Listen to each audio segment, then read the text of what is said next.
Hi guys, welcome back to my channel. Welcome if you are new. My name is Heather. I'm a homeschooling mom of 3 kids entering our 12th year homeschooling. Today I am going to be talking through some of what my year plan is for our homeschool and a few tips to help you plan your homeschool year. So let's get started. First, I need to preface this video by saying that we are year-round homeschoolers, and years and years and years ago, I chose our homeschool year to be July 1st through June 30th. Now, I did that when I thought that we kind of wanted to follow the public school schedule, and our local school runs their year July 1st through June 30th, so it just made sense for me to do that. And we've been doing this so long now, it doesn't change anything. So I am going to continue to use July 1st through June 30th as our homeschool year. You can choose whichever days you want. I have some people in my Facebook group that actually run their homeschool year January through December. And, so choose what you want. Obviously, it's dependent upon the laws in your state. But yes, so this is what has worked for us. And when I say that our school year runs July 1st through June 30th, that means that the bulk of our new curriculum is started after July 1st. Now, when my kids were younger, we did sometimes roll into the next curriculum. For instance, if my kids finished math super early, I didn't want to stop math in January, so we would just go to the next book. But over the years, that has all evened out and we're kind of where we ought to be, which I think is pretty typical of education in general. So we don't really start our new resources until after July 1st. It just works for me, but we do start our new resources mid-July. So the first thing that you need to do when you are planning your new homeschool year, I would say, is to choose a start date. So, you don't have to start early. We do a slow start starting in mid-July, and then by the time mid-August comes around, we are fully into all of our curriculum. It is what has worked for us in the past, especially as Emma has gotten older and does a little bit more in her courses. Last year she was taking Spanish 1 and it had 180 days of lessons.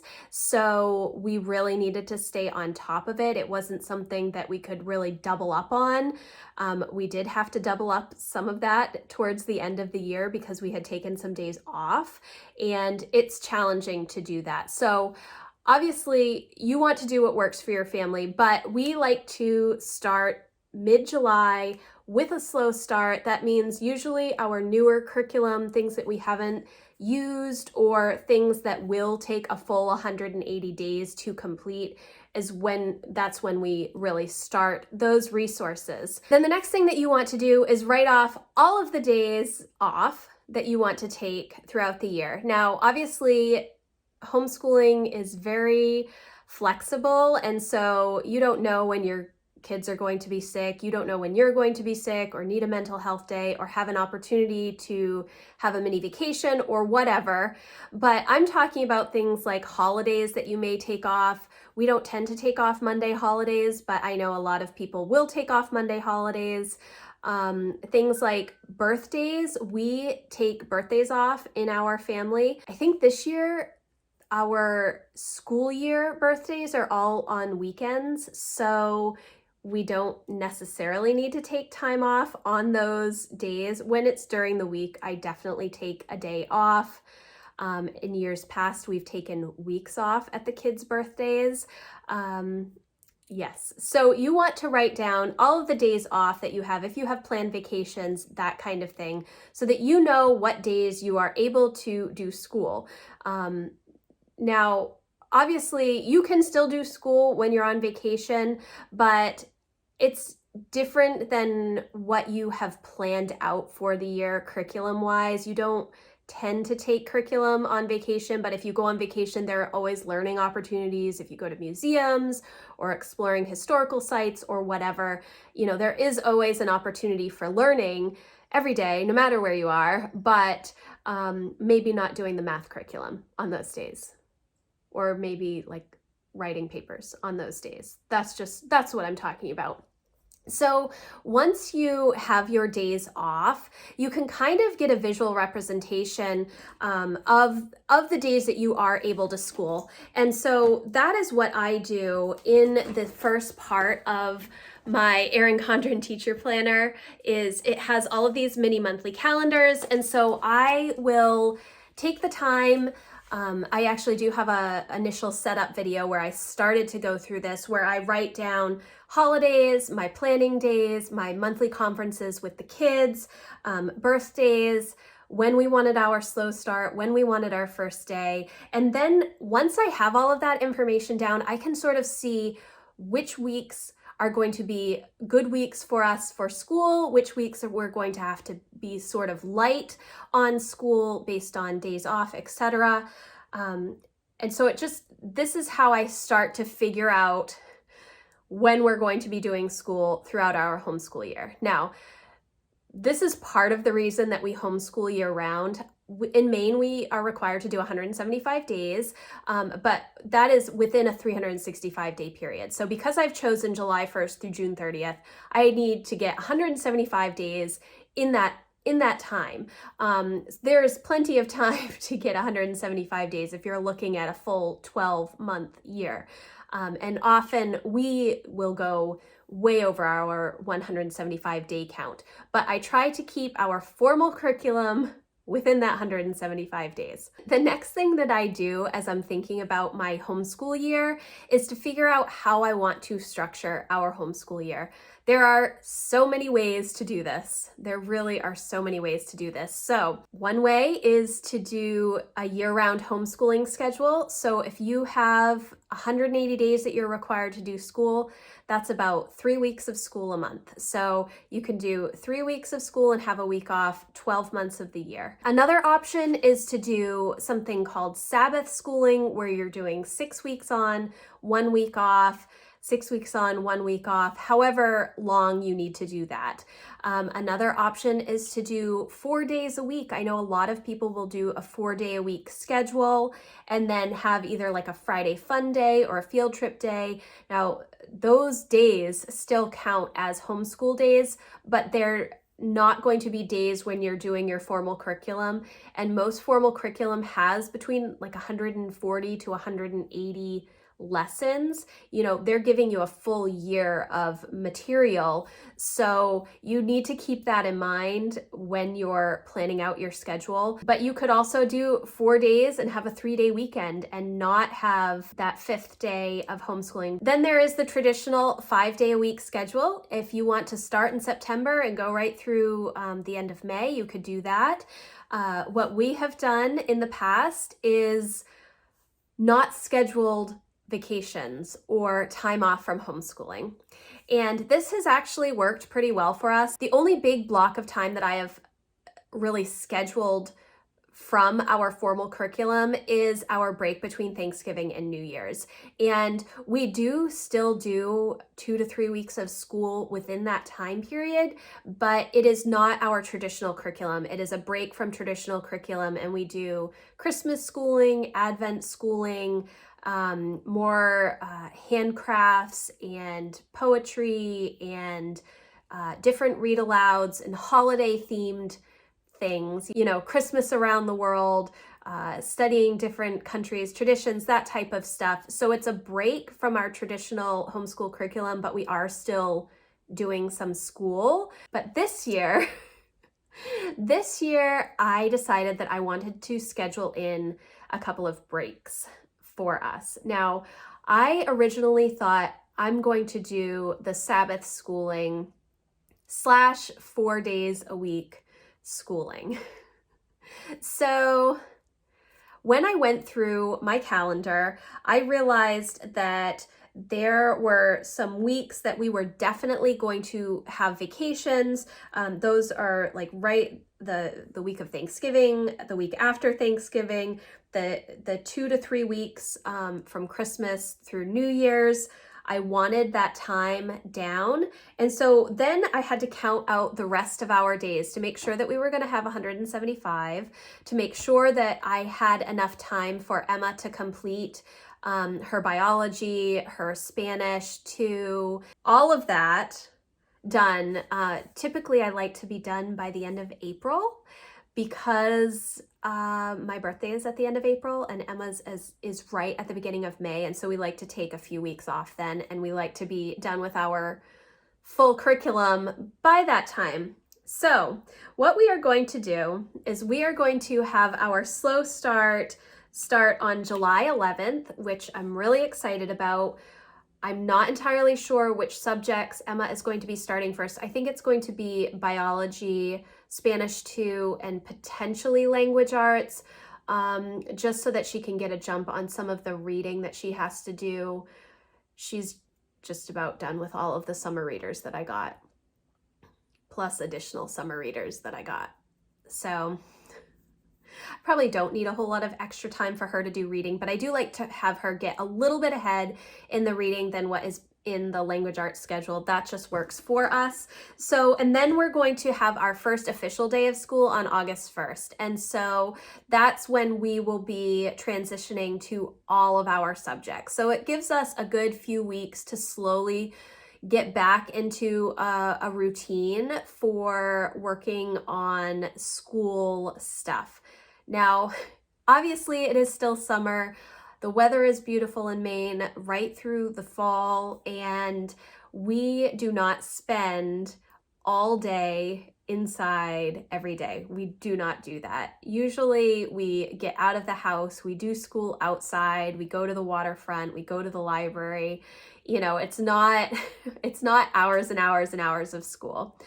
My kids enjoy spending the mornings outside, and then in the afternoons they will just do school because it does get a little hot and humid in Maine. We're not used to Texas temperatures or anything like that. So if it gets to be 90 degrees for too many days in a row, my kids don't want to be outside. They kind of melt. And so having some schoolwork to do gives them something to do so they're less cranky, in my opinion. It's what works for us. So then we are going to take a break in the middle of September, which I've never done. Usually when we start school, we just go straight until Thanksgiving. That's just what we do. We usually will take time off around Jack's birthday in August and Lucy's birthday in October, but for the most part, we just go straight through because that's just what I have always done. But this year, based on how the winter semester / spring semester went for my family and all of the sickness and hitting a wall in February, beginning of March, which never usually happens for us, I thought building in a little bit of vacation time would be good. So we're going to take a vacation in September, and then we're going to also, I have a vacation scheduled in March. And when I say vacation, I just mean we're not doing school. I don't know if we will do anything. We probably will in September. I think my husband will probably take time off so we can go do some outside stuff and enjoy the fall weather when all the kids are back in school and go to the beach or that type of thing. So I'm still looking down at my schedule. So once you figure out what type of schedule you want to do, get it all down on paper. Does this mean that this is going to be final? No. There are always going to be chances where you're feeling really good and you're in a good rhythm, and so you don't want to break for a little vacation, and that's okay. Then you can continue to keep going or adjust things as you need to. But this just gives you a good idea of how your year is going to run. Now, like I said, because we have July through June, my hope is that we are finished with school, the third week in April. But if we are not, if we have a bunch of sickness or problems within our homeschool year, if, I'm mainly thinking about when kids get sick and it just goes through the family and we're not able to really accomplish as much as we need to, we still have 2 more months to get in our days as we need to. So that flexibility of thinking that we have a full 12-month year to get through school is super helpful. Now, I know that a lot of people will still do the traditional September through May schedule or September through June, but it does help us to know that if for some reason we need to take a day off, it's not really going to set us back. And then you just kind of have to accept that things do come up, interruptions, emergencies, things like that happen. And instead of getting super frustrated about your schedule not working, if you just kind of let it go, it is a better thing. You feel better about yourself. You feel better about the work that you are doing in your school year. So what I do, again, just as a final thing, I choose my start date. I actually choose 2 because we do a slow start, which I recommend. It gives you an opportunity to start maybe some curriculum that you're unfamiliar with or things that you know are going to take a little bit longer. I have always continued read alouds all year long because we are literature-based homeschoolers. So starting those early is always helpful, and my kids enjoy them. They don't feel like it's a burden to be read to. We don't necessarily do history read alouds early or throughout the summer, but just regular read alouds. And I still do read aloud to my high schooler. She loves it. She just draws while I read, and it's a wonderful time for our family. It's something that we've always done, and I plan to continue to do, even if she is in high school. I definitely recommend it. So you pick your start date, and then you cross off the days that you definitely are not going to be doing school, holidays, birthdays, vacations, formal vacations that you're going on, whatever that may be. Write it down and then look at what you have left. And then once you see your year at a glance, with the days blocked off that you have, you can figure out which days you're going to be doing school, which days you, or what type of a schedule you can really set up. And yeah, that's kind of how I have set up my year. It's a little weird for me to think that I'm going to have some built-in weeks off this year, when we haven't really done that for a while. I think the last time that we took a week off before Thanksgiving was maybe when Lucy was little and we took like a full week off for her birthday. That was very random for us, but we didn't always start school in July. I have realized as the kids have gotten older that it's a little bit easier to start a little bit earlier and just have a little bit more space to work through all of the work that they do.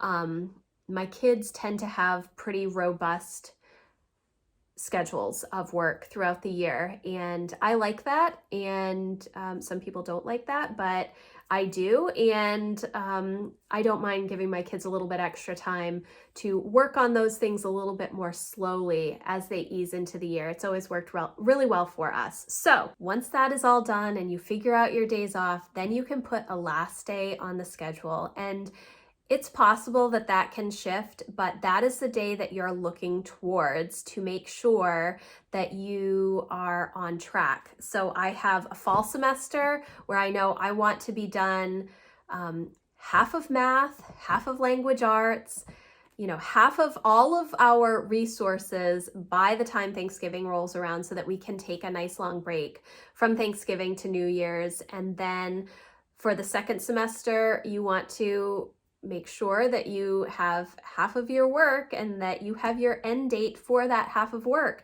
That's how I set up my homeschool year. It took a little bit longer for me this year because I wasn't sure if I wanted to take vacations, and I did sit down and talk to Emma and Jack, and I went over the different ideas that I had and the different requirements that they were going to have, just so that they understand how our school year is going to work. I really do include my kids a lot in the planning process. So this was kind of a chatty video, but I'm excited to have my schedule broken down, to have all of these dates on the calendar, and just to know where we're heading over the next several months. And that is really exciting. it seems like a little crazy that we're right around the corner from starting homeschool again. We are excited. I'm excited. I'm still not finished planning, but I will have a video coming soon about our monthly themes and my weekly rhythm that I hope to incorporate, and we'll see how that goes. So thank you guys so much for watching if you made it to the end of this video. If you did like this video, please give it a thumbs up, and I will see you in the next one. Thanks, guys. Bye.